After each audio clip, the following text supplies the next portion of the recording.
Assalamualaikum warahmatullahi wabarakatuh. Salam sejahtera untuk kita semua.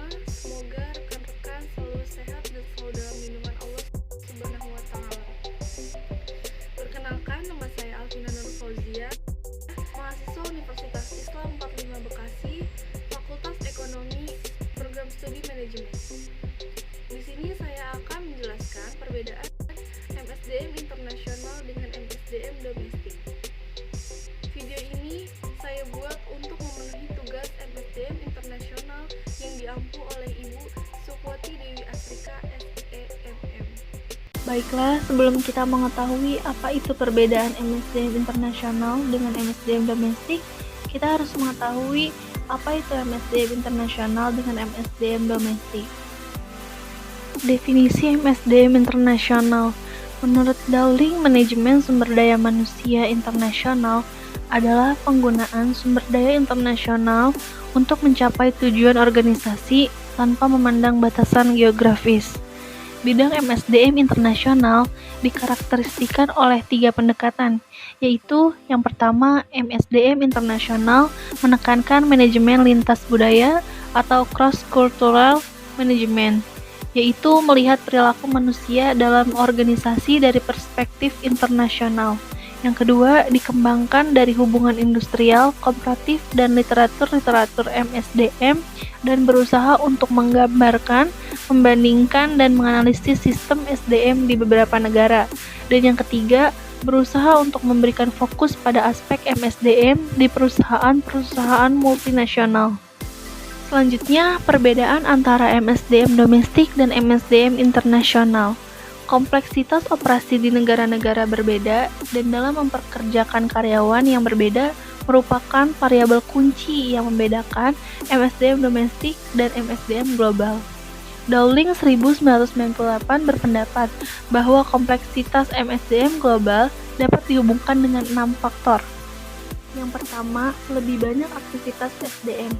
Untuk beroperasi di suatu lingkungan, Departemen SDM harus memasukkan sejumlah aktivitas yang tidak perlu di lingkungan domestik, seperti perpajakan internasional, relokasi dan orientasi internasional, dan membangun hubungan dengan pemerintah tuan rumah.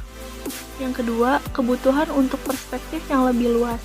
Para manajer sumber daya manusia global harus mengembangkan bidang-bidang keahlian mereka, meliputi keahlian pengetahuan dalam beberapa budaya asing, praktik SDM, dan kerangka hukum, demikian pula isu-isu bisnis global. Ekonomi dan politik yang akan mempengaruhi keputusan dan praktik-praktik SDM. Para praktisi SDM harus memiliki perspektif yang jauh lebih luas untuk dapat membuat keputusan yang efektif di lingkungan internasional.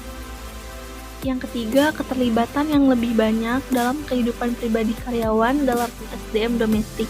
Keterlibatan Departemen SDM dengan keluarga sangat terbatas, sedangkan dalam SDM global, Departemen SDM harus banyak terlibat menyediakan dukungan dan mengetahui lebih banyak tentang kehidupan karyawan. Misalnya, di beberapa negara mewajibkan penyertaan surat pernikahan sebelum memberikan visa untuk pasangan yang menjadi karyawan pada sebuah perusahaan multinasional. Yang keempat, pengungkapan resiko. Seringkali kegagalan SDM dan keuangan dalam area internasional lebih hebat daripada bisnis domestik. Misalnya kegagalan ekspatriat dan rendahnya kinerja dalam penugasan internasional adalah masalah-masalah potensial yang berbiaya sangat tinggi.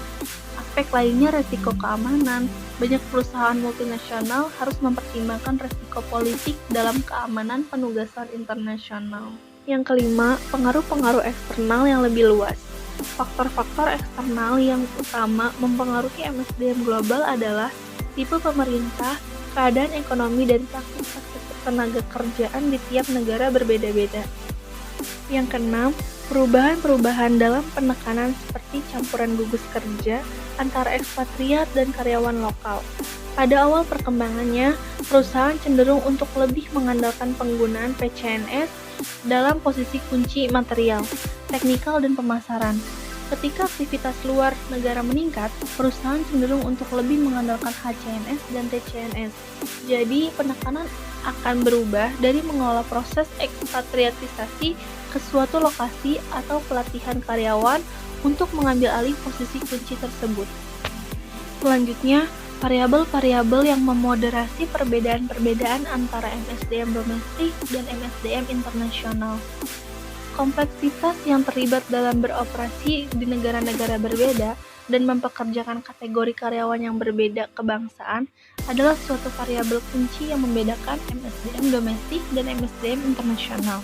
Daripada perbedaan-perbedaan utama antara aktivitas-aktivitas SDM yang dilaksanakan, banyak perusahaan yang meremehkan kompleksitas yang terlibat dalam operasi-operasi internasional dan terdapat bukti konsisten yang menyatakan bahwa kegagalan bisnis dalam lingkungan internasional sering dikaitkan dengan lemahnya manajemen sumber daya manusia.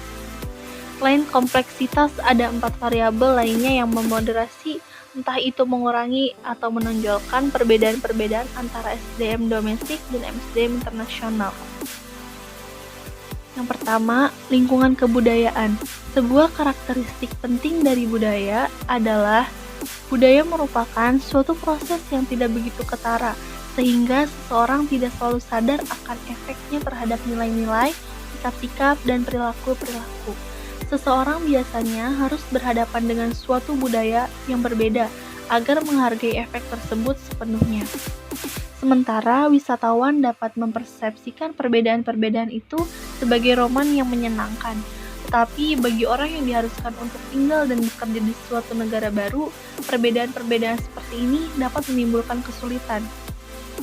Mereka mengalami guncangan budaya atau culture shock, suatu fenomena yang dialami oleh orang-orang yang pindah melintasi budaya-budaya.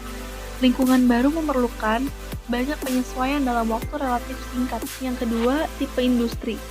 Porter menyatakan bahwa industri di mana perusahaan multinasional terlibat adalah sangat penting, karena pola-pola persaingan internasional bervariasi secara luas dari satu industri ke industri lainnya.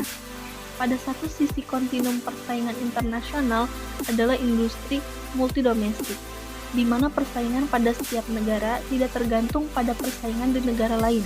Contoh-contoh tradisional meliputi eceran, distribusi, dan asuransi. Pada ujung kontinum lainnya adalah industri global, di mana posisi persaingan suatu perusahaan dalam satu negara secara signifikan dipengaruhi oleh posisinya di negara-negara lain. Contoh-contohnya meliputi pesawat terbang komersial, semikonduktor, dan mesin fotokopi. Yang ketiga, keyakinan perusahaan multinasional terhadap pasar domestik negara asalnya. Faktor penting yang sering diabaikan yang mempengaruhi perilaku perusahaan multinasional dan praktik-praktik SDM adalah tingkat keyakinan perusahaan multinasional tersebut pada pasar domestik negara asalnya.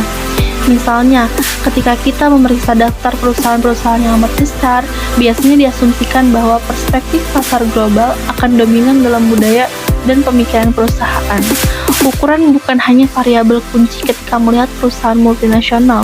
Derajat keyakinan perusahaan multinasional pada pasar domestik negara asalnya juga sangat penting. Kenyataannya untuk beberapa perusahaan pasar negara asal yang kecil adalah satu dari dorongan utama untuk memasuki pasar internasional atau go international.